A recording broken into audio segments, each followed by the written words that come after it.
Good morning, good afternoon, good evening, everybody. How you doing? What's up? What's popping in your area? My name is Stephanie Samperu, and I will be doing a true crime video today. And this video is one of the most popular ones on the internet. Like literally, I think everybody has talked about it, and it has been discussed so much by the media. It happened in 2018, but till now in 2022, it is still as fresh as it was 4 years ago. If you are ready, let's get into this video and guess who we're talking about today? Have you all already figured it out? Okay, maybe you did. Today I'll be talking about Christopher Lee Watts. Everybody knows him as Chris Watts. Now this guy, I have no I think I've listened to his story over 1 million times. You know, it's just that I think Chris Watts could actually be one of the most famous killers out there, like literally. Anyways, so guys, let's get into the video. Today we will be talking about Christopher Lee Watts and Shanann Catherine Rusek. Let's start with Christopher.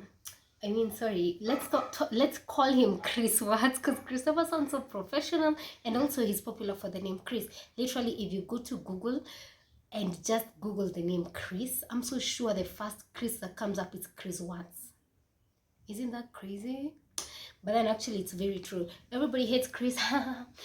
Anyway, guys, so Christopher Lee Watts was born in North Carolina to his parents Ronnie and Cindy Watts. That's in May 16th, 1985. So right now he's 37 years old. He has a sibling, a sister, but for some reason the sister's identity is withheld, and we couldn't understand why. I mean, by the end of this video, you'll be able to understand why. Even if you were his sister, you'd probably not want to be associated with him. We're also going to be talking about Shanann Watts. She was born in New Jersey, United States of America, to her parents. Sorry, let's just call her Shanann Rusek for now, because, you know, Watts is Christopher's name. Yeah. So Shanann Catherine Rusek. I keep forgetting.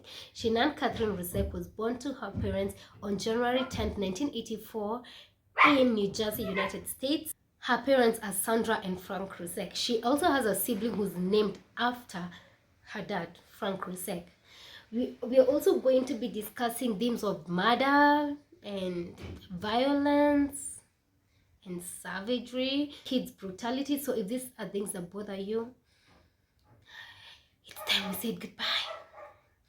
So guys, if you are here yet, I assume you're interested in this story, and let's get into it. These two people met on Facebook in 2010. I think that was when Facebook was very, very popular. It was like the Instagram of this time or the Snapchat of next year, I don't know. But it was actually very popular. These people met in 2010 and they got married in 2012. They had this relation. I think they were doing a blog. What would it be called if it was on Facebook? Any ideas? I don't know what they'd call it, but they actually had this thing on Facebook where they do like couple vlogs. They document their entire life on Facebook. Shanann was actually very, very active when it came to that. She used to update. What I do now is, and again, don't get me wrong, I have my bad days. I have my off days. We all do. We're human, right? But on those days, I choose to do something that will bring me up, whether it's reading a book or reading a quote or reading something, finding something positive to read. Because I'm choosing to be better in life, and I choose happiness. I choose drama-free life. I want a drama-free life. Oh my gosh. Colorado makes me feel like it's drama-free life because Colorado is just amazing. People on their relationship, and she was very excited. She was really excited. In November 2012, they got married, and 1 year later, they welcomed their first child together. Her name is Bella. She was born in December of 2013. I love that. I love the name Bella. Yeah. Then 2 years later, they actually got another daughter. She was called Celeste, but she had this nickname Sissy. She was born in 2015. So this makes them 2 kids already. At the time of her death, Shannon was actually pregnant with their third-born son, Nico. I think Nico is a very curious name. I wonder does it have a full name? I'm not sure. So these people moved to, I'm sorry when I refer them to these people. Let me change that. I'm still learning, guys. They moved to Frederick, Colorado, and 2 years after moving in, they declared bankruptcy. But Chris was actually working at Andaco Petroleum, and Shannon was staying at home, but she was also working. She was selling things from home. You know, stay at home wife who's also working from home. Yeah. Now here's where we get to the sad details of this whole conversation. And before I continue, I just want to say my thoughts and prayers go to the family of the victims, and I also pray that they continue resting in peace. On August 13th, 2018 at 1:48 a.m., Shannon arrived home from a business trip. On getting to the house, Chris was actually already in the house because he used to take care of the kids when Shannon had to leave town. So she gets to the house, and as usual, you know, 2 a.m. is so early or so late to be having conversations. You're all exhausted. I mean, you're coming back home. You need to check the kids if they're sleeping. You need to catch up with the home and everything. You know, the duties of a mom have to be taken care of. But then Chris is there waiting. You know, Chris, what I can actually now imagine what he was doing when Shannon arrived in the house, because looking at him, first he has a very his face is not full of expression. I don't know if you know, he has a very rigid face. It's very hard to read into his thoughts and everything. So when he gets home, when Shannon gets home, Chris actually waits for Shannon to shower, waits for Shannon to, you know, get into bed. And when she gets into bed is when he decides.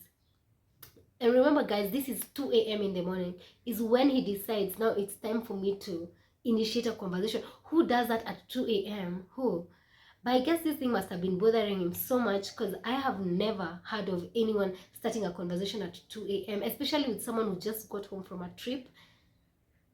I mean, only Chris Watts will do that.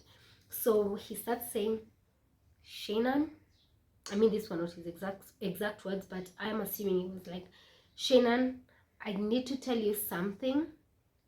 You know, every tense conversation starts like that, especially when it's relationships. Why? So he's like, Shannon, I need to tell you something, and I think we should break up. He started asking for a divorce. And remember, guys, this is so early in the morning, like someone just came to the house, and then this is the first thing your husband is telling you. So they're just there. Shannon is obviously upset because she really loved her husband. Actually, days before the murder, they even took photos. Look at these photos, guys. They took this photo and they looked so happy. I mean, social media can really fool us. They looked so happy. They looked like inseparable. They looked so much in love, enjoying marital bliss. And then Chris is here declaring he wants to get a divorce at 2 a.m. in the morning. I wonder how long he had been thinking about it though. So he's like, I want us to break up, and I want us to get a divorce. Obviously, Shannon is upset, she's frustrated, she's confused. But then he's like, I have a mistress. And Shannon was like, I already knew. I suspected you had a mistress, because women have that instinct. They will know when you're cheating, but they probably, because if you don't have evidence, you cannot really talk about it. But she actually had an inkling that he might be cheating, but she really did. So she confirmed it at that time when Chris is very confident confessing. Chris was actually having an affair with a mistress. She was called Nicole Kessinger. They were actually co-workers. They were working in the same company. And so in the midst of that argument, obviously they're arguing too much. You know, Shannon maybe trying to hold things down. Chris really insisting on the divorce. And Shannon is like, okay, if I have to leave, you won't be seeing the kids again. And I guess this is when Chris gets really upset. He stands up, goes over her, on top of her, and starts choking her. And when he's doing this, he actually Chris Watts actually said he was, something was telling him to continue, like he couldn't stop himself from strangling her, so he kept going on and on and on until she was finally dead. You know, and that's not even the worst part yet. So he started wrapping her up, ready to chuck her from the house. So he wraps her up with their bed sheets and is ready to now move her downstairs. But Bella, I think Bella had the commotion because she came and she was like, "Daddy, what's happening to mommy?" Chris Watts is obviously shocked, but he comes up with crazy stories. I mean, I really wonder how he thought that would pass. Because if she's not feeling well, why is she wrapped everywhere? And guys, you need to go watch those videos of even like the way Chris had wrapped the wife. Because actually, that's how he buried her. I don't think he had really thought of this plan to the end. But then, yeah, and actually, I don't think he also thought Bella would catch him in the act. He thought he would just find a way to sneak Shannon out and life moves on. Remember, guys, Shannon was 15 weeks pregnant. So, Chris, I think Sissy also woke up because there must have been so much commotion. I mean, trying to move someone who's dead is not an easy job. And this is a house with children. And they're curious. They came out. And the dad decided, I'm going to move with my whole family. I'm actually going to even take my children. So he spends 50 minutes stacking up the car, putting Shannon inside, actually even gets the kids, puts them in the car, packs a few things, Shannon's things, and drives off. He goes to this petroleum where he works, Andaco Petroleum. He goes there to the oil storage facility and is there just on the way. Bella actually starts talking. I think Bella, if you ever watch Shannon's videos, Bella was actually very outspoken, cheerful, curious.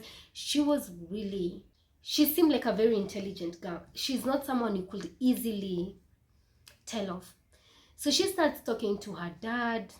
And you know, I think Chris Watts at some point figured out, wait, where will I take my children? Because they are now witnesses. They saw me pack up their mom wrapped in bed sheets. So they are witnesses. And remember, guys, even a kid can testify against you. Because you see, there are things someone can say that actually don't look made up. So they go and Chris, I think the demon who used to say was talking to him, talked to him again. And he took a pillow from Sissy and started smothering her, suffocating her to death. When he was doing that, Bella was watching. Then Bella comments, "Dad, I hope you won't do to me what you did to Mommy and Sissy." Then Chris, obviously he can't leave Bella out, so he starts smothering Bella too. And Bella is like, "Daddy, stop." But he couldn't. So he ends up killing his entire family. He buries Shannon in a shallow grave nearby, and the kids, for the children, he throws them inside a crude oil tank. I really don't know what to think of Chris. I really don't know what to think, because he actually seemed to have loved his kids so much. For him to have done that to them, it actually confuses me, and that confused a lot of people. So the next day comes by, and Chris Watts, I think he must have been working. That same morning, Shannon's best friend goes into their house, and she was trying to wake Shannon up and take her to hospital. She had a gynecologist appointment, and remember, she was also pregnant and she was complaining. So she wanted to help her friend out, but nobody was answering the door. Shannon wasn't picking her calls, and she got worried. She called Chris, who also said he had not heard from Chris. He had not heard from Shannon. So the friend decided to call the police. And when she called the police, they showed up before Chris could. But I'm telling you, the moment Chris showed up, oh, forgive me for laughing, but Chris is just so dramatic. He showed up panting. I think he had been running around, so he showed up panting. And he loves attention too. He was talking to media. I'm telling you, anyone with a camera, he was willing to talk. He was like, "I want my family to come back. Shannon, please come back, bring back the kids. We can discuss through our issue." According to Chris, Shannon left because he asked for a divorce, but and if you watched Chris once, you'd actually believe him for a second, because Chris looked so concerned. He was talking to everybody, anyone, telling them how he loves his family, how he's thinking of his children, and he's just asking Shannon to come. He's talking to everybody. But I'm telling you, there's a reason why detectives and investigators have done psychology, because wait and see how he gets caught. The police decided to check the property, just search the property to understand what was going on, or probably find a clue to where Shannon might have gone to. When they're there, they find the wedding ring on the bedside table. They find her phone in between cushions. When checking her car, her car seats, for the girl's car seats are still there. They go ahead, and one of the girls had a medical condition and the medicine is there. So they were like a bit suspicious, because if Shannon was really leaving, the things you can't leave behind, especially when you go for a trip. Another thing is the bed sheets were missing. Remember, this guy used everything to wrap up Shannon.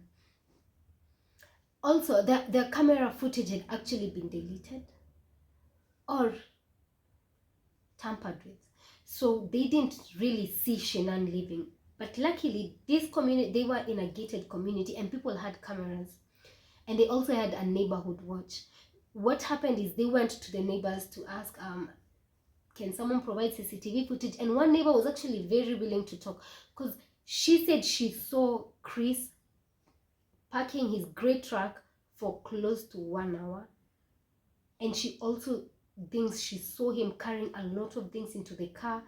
So she was giving, okay, when you're not really looking into something, you're not very cautious, because the things she was saying, it's just she saw things randomly, and she thought it was weird that Chris was actually moving at 2 a.m. But since Chris and Shannon were very quiet and very removed from the community, she didn't bother to ask.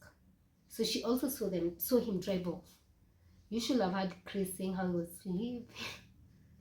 Oh, Chris, what? So yeah, the police became very suspicious of him, because sometimes they'd say he cannot go to the swimming pool to such a specific area, the sun is too hot. He had so many excuses. But let me tell you, I'm not sure if anyone was falling for it. I actually think a lot of people were sympathizing with him, but the police were not. On August 15th, 2018, he's called in for interrogation. So before that, he was given a polygraph test, and he was told, he was actually taken through the polygraph test in such a friendly way. I think they did it in such a friendly way. So the lady doing the polygraph test was like, we're going to first do a dry run so that you can understand how it works.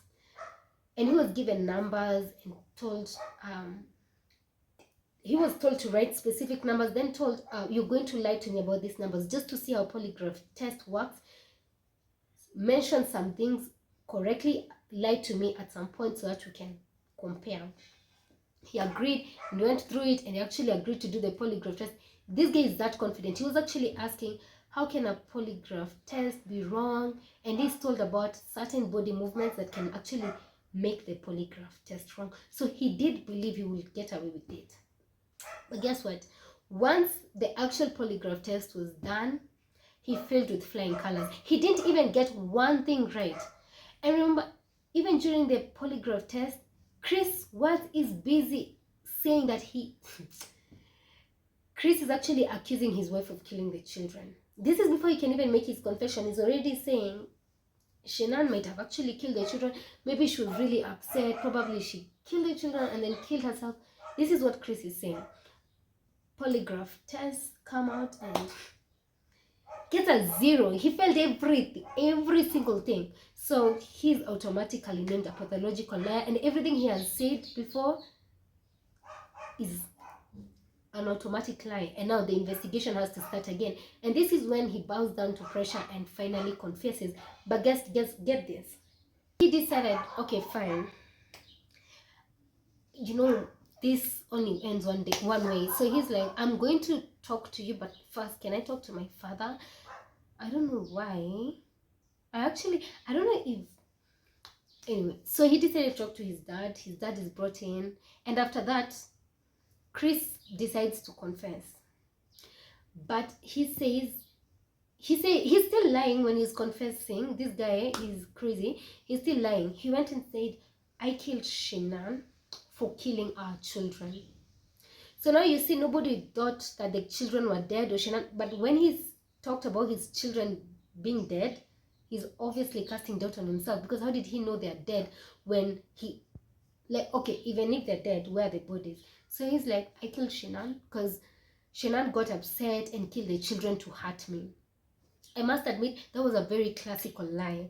Like, but then it was also very selfish, because remember, this person is already dead, and there's people to this day who still believe Shinan actually killed the children. And then, you know, actually Chris Watts has a lot of fans, because there are people who still believe that. They believe that Shinan actually killed the children and then Chris Watts had to kill her. That's so unfair, by the way. That's very unfair. On November 6th, 2018, Chris Watts admitted guilt. And then, actually, he tried to even ask for bail, but he was denied. So he entered into a plea deal where he would avoid the death penalty by serving the maximum sentence. The judge, in his verdict, he said in his 17 years of practice, he has never heard of something so vile like what Chris did. He was given he was given 5 life sentences.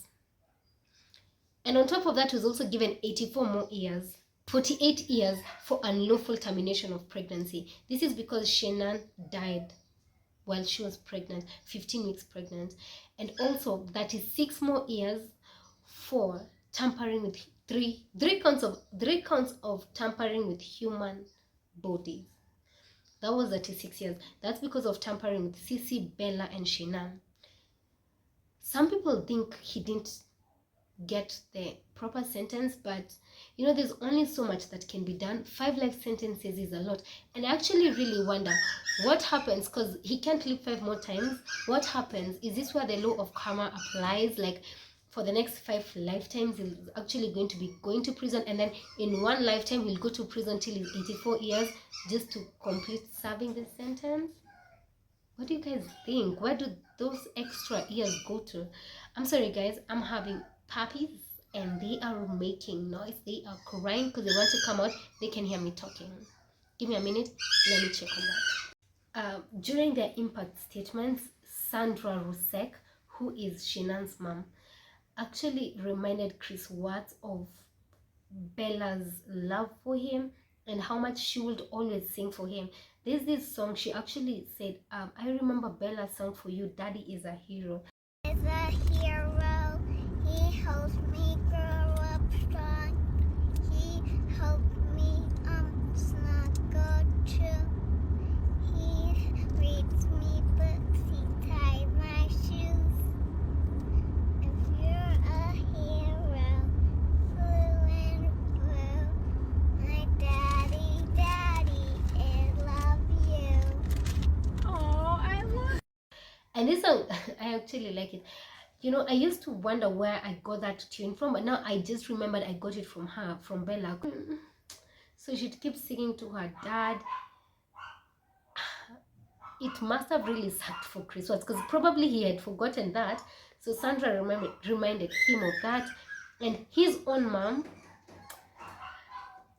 when I was listening to Chris Watts' mom, I actually felt really sad for her. She talked with so much pain, but you know how she ended her statement? She was like, we will never abandon you.